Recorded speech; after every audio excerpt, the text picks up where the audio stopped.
नमस्कार, मी रवींद्र पंडित गुजर बोलतोय।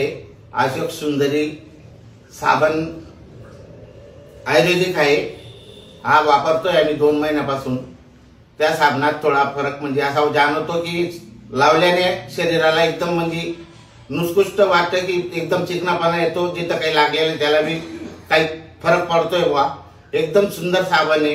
पहिले संतूर साबण वापरायचो, आता अशोक सुंदरी साबण आयुर्वेदिक आहे। वर्षा मॅडम कडे गेलो, त्यांच्याकडे भेटलो, त्यांच्याकडून घेतोय। 2 महिन्यापासून वापरतोय, पण फरक आहे त्याच्यापासून। क्रीम एकदम स्वस्तता असते, चेहऱ्याचा फरक पडतोय। तुम्हाला आवडला साबण? मला आवडला साबण, एकदम छान आहे। लोकांनाही सांगायचं, लोकांना भी सांगू शकतो की साबण वापरा, काही टेन्शन नाही। बाकी जे काही असेल शरीरावर ते नष्ट होतं, आणि नसेल तरी तुमची स्किन खराब होत नाही। एकदम चिकनी होते वॉइस स्किन, बाकी काही नाही। पण आयुर्वेदिक साबण आहे, काही टेन्शन नाही, वापरायला काही वांधा नाही। धन्यवाद। धन्यवाद।